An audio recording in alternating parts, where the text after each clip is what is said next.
welcome back. I'm Pixeliana. Let's dive into some pixel art. I remember how I was making this mango piece, and boy, I was coming in very optimistic. I thought, mango, mango is pretty much like a orange, That's gonna be easy peasy, pumpkin squeezy. Boy, was I wrong. This mango took the soul out of me. I don't know if I didn't pray enough to pixel gods. They were not kind to me at all. And this mango took took me by surprise, let's put it this way. And I think the important lesson we can derive from this experience that I went through is that please get your shape right ASAP. As soon as possible, because as you can tell, I'm still making some sort of weird elongated orange for some reason. That seemed like a good idea to me. It's funny because back then I think my biggest challenge in my mind is how to make the transition from orange body of the mango to this green tip of the mango. And now, as I'm looking at it, I see that if I would get the shape right first, because mango has like a little tip, and I was like, need to do that. I guess not every mango, but I think to be more recognizable, that would be a very helpful tip for me in the beginning. But I decided to jump into shading and and add in details, and I spent a good amount of time figuring out how in the world am I supposed to combine the bright green tip of the mango with a bright orange body. And it just like did not compute for me for a very long time, because I didn't want to create like a whole rainbow of color gradient and be like, oh, from orange to yellow to green. I was like, that's not gonna be my life.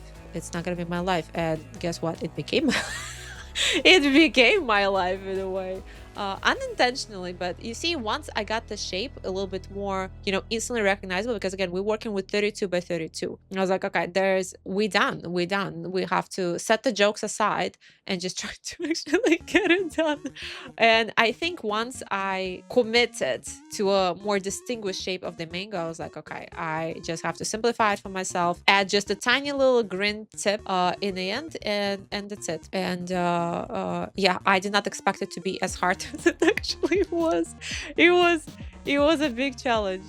I did not expect this at all, so it definitely took me by surprise. But that was quite a marathon that day. I was making several objects in a row. I'm just gonna outline it and move on with my life. And this looks like a recognizable, decent mango. Yes, good. All right. So remember how I said that the mango was tough? You wait. You wait. I think at this point in my life, I thought, well, I figured out mango. Nothing can stop me now. I'm practically unstoppable pixel artist. And whatever you throw my way, I can just, do it with ease and breeze. And then I had to make this gun. And then when I realized, oh boy, oh boy. So yeah, it started pretty cheerful. I was like, well, 32 by 32, that's not gonna scare me. It's not gonna scare me. I've just done mango, okay? This mango was tough. I think that was the day, April 26th, 2025, when I realized that guns, weaponry, and machinery in general, I put everything in the same category. I was like, that's it. It was a weakness of mine. It's really was. So yeah, but I jumped into this, relatively confident. I was like, okay, I'm looking at the reference. I have the reference. I'm a reference girly. I love my references. So please make your life easier. Pixel art is hard enough already. You're working with a limited space. You're working with the limited colors, and make your life harder. Don't make it easier. Make it easier if you can. It's already enough of the hard work, okay? So should I told myself back then this exact thing, but I'm telling myself now. And I'm telling you, I'm telling my chef, I'm telling you, I'm telling everybody. Make your life easier if you can. Like, for example, when you're making a gun. In pixel art, try to make it easier. So have a reference, have general look that you're going for. I was like, you know what, I think I got it. I think it looks good, so let me just jump into getting all these details right. And yeah, I admire I admire the confidence I go with. And I'm paying attention to details. I'm like trying to get the shine of the body of this gun and get the colors and all these little cutouts. And again, the space is very, very limited.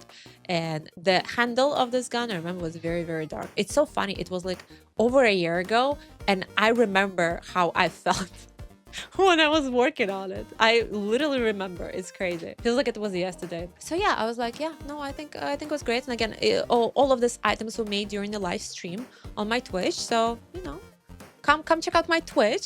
I stream pixel art there often, and occasionally I even like crack a joke or two. Max. But it was fun. It was fun. We chatted with peeps, and back then, what was it? 11 followers. I see on the screen. 11 followers back then I had. It's fun. It's fun. Good times. Quiet streams, but I had a blast. And yeah, it was like quite a marathon back then. I remember. After we created these characters, and if you have not seen characters, go check out my videos. When I create Lilith, I created Orc, I created Spyro, I don't remember. I keep mispronouncing his name. I'm sorry, I didn't grow up playing it, so cut me some slack, okay? All right, good. And these were the correlated objects for those characters. This gun is for who? What's her name? What's her name? I forgot her name from Overwatch. No, put the name. I don't remember. Put the name in the comment. I don't remember what her name is. But it was a girl from Overwatch. Clearly, I did not play it. But I was like, I don't need to play it. I don't need to play it. I can just look at the reference and just get it done. I keep refusing using the palette tool and adding actual colors to the palette. I was like, no. That's not for me. I'm just gonna, keep them on a canvas nearby. It felt more intuitive at that time. Okay, all right, cut me some slack. Cut me some slack here. And yeah, as you can see, I was I have a tendency of jumping into making a lot of details and then like simplifying it back. I don't know what it is. I don't know if you have ever experienced that, but I've definitely noticed. I think I still do this, honestly. It's been over a year. Some things take longer to change. I think I still jump into way too many details, making it a little bit, a little bit more complicated than it used to be, and then simplifying it, keeping it exciting, keeping it interesting to a degree. So yeah, if that's another mistake that you can try to avoid, then here it is. Start simple. We had a first tip is to get your shape right first, and the second tip, start simple. So they kind of the same. They kind of not the same, but they complement each other in a way. So you start simple with a shape, minimal details, because guess what? You're gonna erase all of these details like I did like 20,000 times on this tiny 32 by 32 gun. Okay, all right, go easy, because otherwise this is gonna be you. This is gonna be your life. Yeah, I keep using layers, which I'm very happy with, but I keep forgetting which layer I used for what. So it's an interesting dance that I'm making here, like kind of going back and forth. And I think at this time I decided to level up the contrast. Like, you know what, it's a little bit too gray/cream. We need to go like brighter white, like brighter highlights, darker shadows. Sometimes you just need to commit. Sometimes you just need to commit to the darkness. And this is my way of committing to darkness. Add more shadows, especially on the handle. You see, now I'm getting this handle very, very dark. And that makes the rest of the body of this gun pop very nicely. Very, very good. I'm not mad at this, but you see, I'm not shying away this time. I'm not shying away from adding more colors to play with, so more shades of gray, more shades of white, which I'm not upset with that. I think it was a good call, because it's an interesting, like a cylindrical shape almost of this gun, and it is challenging to show it properly on a smaller canvas. So I'm finessing a lot, I notice. It's not a bad thing, but as you can see, again, the shape was so wonky for me, and I realized, oh my goodness, the weapons are so hard to do. It's so hard for me to do. I've seen pixel artists who create fantastic, absolutely phenomenal. Not me, not me, but I think for the first like a gun, gun project wasn't too bad. I think first I did hammer and then I did the gun, so it was kind of a big jump in technological evolution. So after receiving a little bit of feedback, I was like, okay, we have to change the nozzle. You see, and that's another thing, right? It's so important. So if you have a luxury of getting the feedback on your pixel art, that would be my other tip. Get a feedback, because that's how you grow. So you get in the feedback saying like, this looks like shit. No, not really, but you're kind of like this, it's look a little bit, a little bit off, and you have to take it, eat it, not take it personally, and just try to make it better. Just try to make it better. I'm very grateful that I have a team who can point out at this kind of things, and now I have a wonderful community on Twitch and here on YouTube who can point out certain things. So it's important. It's an art of giving constructive criticism, and it's also another form of art of receiving constructive criticism. And this kind of skill I will be practicing, I think, for the rest of my natural life. It's tough, okay? It's hard, but you know what? Anything worth doing is hard. And you know what? Patience is my virtue. So I said my piece. And this gun is looking snatched. I think the last thing I'll be doing here, editing a little bit of the bright blue color that I have there. And I think that will be a final touch. And it is looking nice, and it is looking good. And I'm so glad. I'm so glad I get to make it. It was a lot of fun. Right, let's go to the next object. The final object I'll be showing you today is a book. And this book actually was a pair object with Lilith. And if you have not yet seen my beautiful, wonderful, lovely Lilith, please go ahead and check out the time-lapse video of me actually making it. Was it live on Twitch? I don't remember, but I remember I was making it and she turned out gorgeous. She turned out gorgeous. And this book is going along with her. And I kid you not, I think that was the first time ever I made a book. And if you still watching this, you'll see why. You'll see this becomes painfully evident. Book is not something that I do often, but I guess just like with anything, something happens for the first time. For me, this book, I think, was the first time. I jumped into it with already bruised confidence.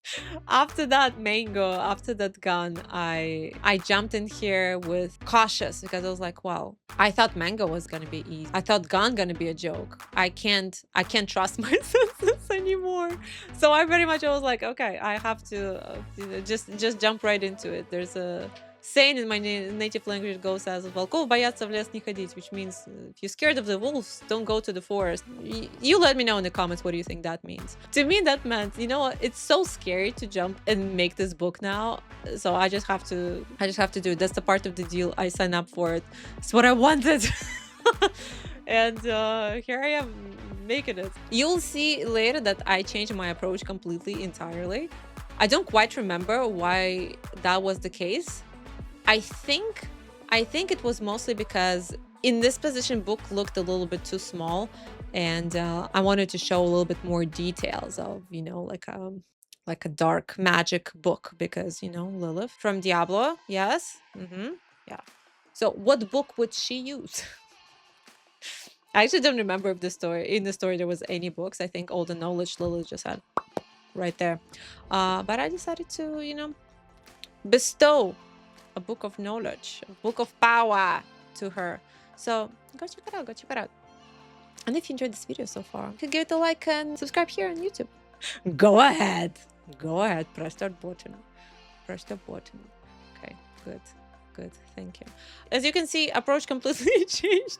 I don't actually remember how come I didn't show how I was building it, but I'm starting with a pretty simplistic shape here. But yeah, I'm kind of switching between the first version as I'm trying to build up this new one. I don't quite remember what was motivation behind this, but I'm sure I had one. But again, in the constant communication with our team, so none of the decisions are made just, you know, in a solitude, or very, very few.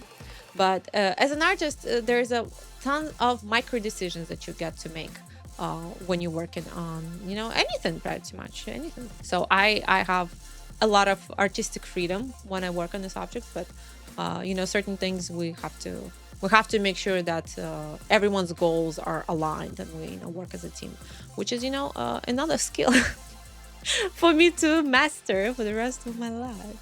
Isn't it lovely? Isn't it great to have a goal like that? Yes. Yes, I think it is. So yeah, and honestly, I at first I was a little bit resentful of how this book looked, but I think the further I was going, the more I was like, you know, I can I can see I can see it. And here I don't know what happened. It took me a little bit to realize that I can actually use the mirroring tool. And you know, and that's what's up. And that's what's up when you first started to work on a lot of different projects. It's a power of habit. When you realize, okay, I don't have to suffer every step of the way. It doesn't have to be hard with every pixels. You can actually make it easy. Here you go. Mirroring tool done. 3 lines. 4. But you see, I overcomplicate first and then I simplify. No, this is my process. This is my process. I still work on this. I'm still guilty of this. And if you want to see me do just this, go check out my Twitch. This is literally what I do. It's literally what I do. I try to slap myself on the wrist. I promise. I promise. I try to do this with intermediate success, but it's a journey. It's a journey, okay? All right. Well, you tell me what your journey is as an artist or as a developer. What are you currently battling? Because I have my battles. Oh geez. Oh goodness. Oh goodness gracious. Boy, I do. Yes, I do. But this book actually turned out very, very nice. I was very happy. I wanted to make it, look no evil. No evil, no, a little bit evil. And I was experimenting with colors, and I was like, when I add in this blue, I was like, okay, this looks way too whimsical. We need to go dark magic. What goes better with dark magic than dark purple? I think it fits so well in here, because making it all black, it's gonna be like different shades of gray. Making it all red, it's a little bit too much red. But here, purple and gold working so well, and a tiny little baby pentagram in the middle. I think worked out very well. Today, I probably would not use the, little drips of blood that I was trying to do there. I was trying to be original. So if you watched that far, let me know which object was your favorite. Well, thank you so much for watching, and I hope I'll see you in the next one. Okay? All right. Bye.